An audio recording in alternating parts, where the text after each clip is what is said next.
Pour terminer, nous rejoignons Christine et Guylaine qui sont en train d'apprendre à tomber de cheval. Enfin, qui vont apprendre, parce que pour le moment, nous n'avons pas encore vu Christine et Guylaine qui ramassent le cascadeur. How are you? Fine? Oh, Fine. it's okay? Also, okay. Good. Christine et Guylaine, vous allez essayer ce genre de cascade? Bien sûr, on est prêts à tout. Vous êtes prêtes à tout, oui. Ça, on le savait déjà au bout de 5 mois de raid. Alors, qui présente le reportage? C'est Guylaine. C'est moi.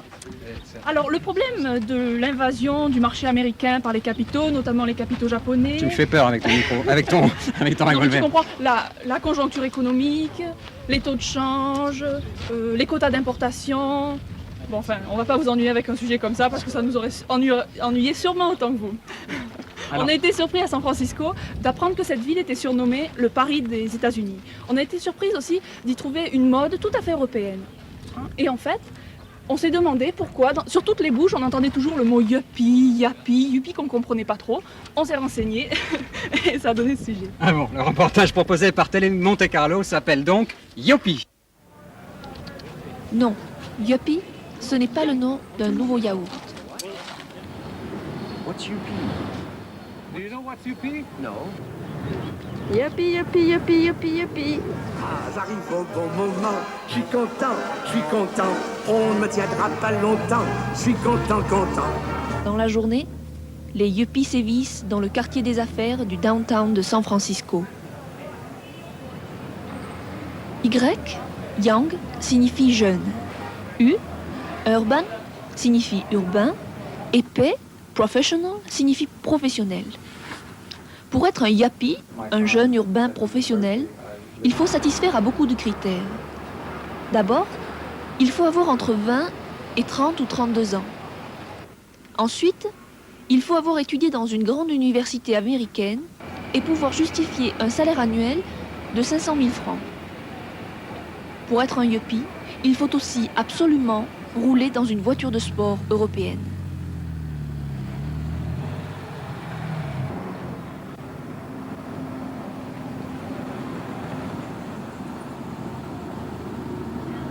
Il y a la maison yuppie.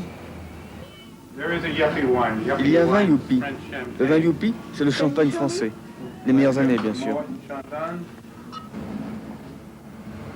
Il y a la mode yuppie. Il y a la coupe yuppie. La coupe Yuppie est différente de celle de monsieur.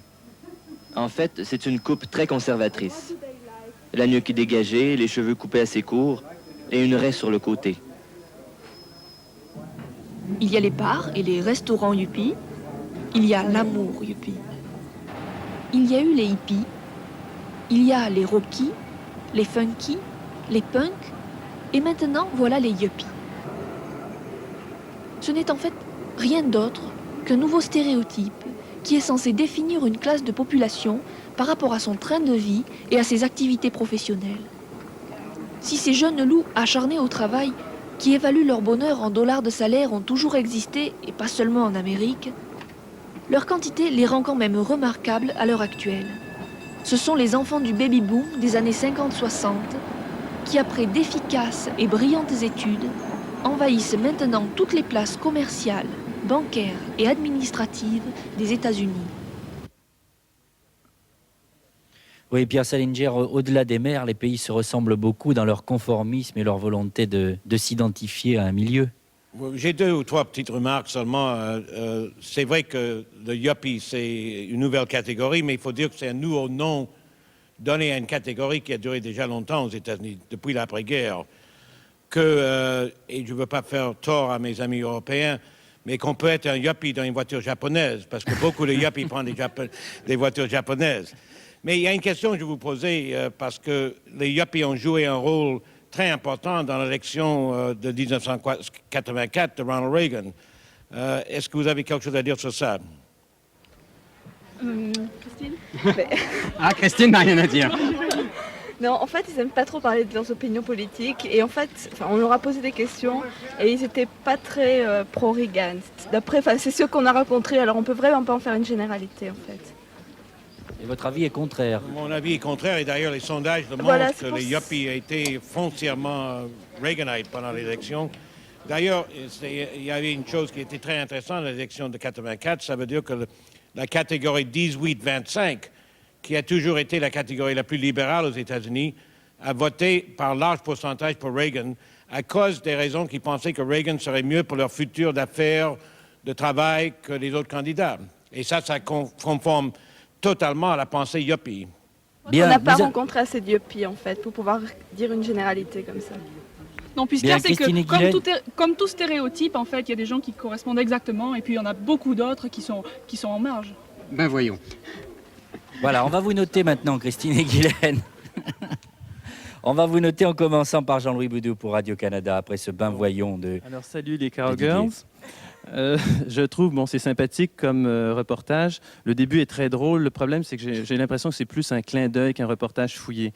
Et on aimerait en savoir plus, en fait, sur les yuppies. Et on se demande, à la limite, quelle différence avec ces yuppies, avec les jeunes cadres dynamiques de Montréal, par exemple. 6, 3, 4, 4, 7, 24. Sophie Eke pour RTL Télévision. Je dirais que ça manquait un petit peu de youpi. Je n'ai pas envie de faire youpi. 7, 3, 4, 3, 6 pour un total de 23. Vincent Philippe pour la Suisse romande. C'est un sujet qui a déjà été pas mal traité par la presse écrite en France. Il faut lui rendre hommage de temps en temps, ce qui fait que j'ai pas appris grand-chose. C'était vif, sans plus. Mes notes, 6, 4, 4, 3, 7, ce qui fait un total de 24. José Sacré ne votera pas puisqu'il représente les demoiselles de Télé Monte Carlo. Nous demandons donc son avis à Bruno Albin. Avis très sobre, 8, 3, 3, 3, 6, total 23. Un global de 94.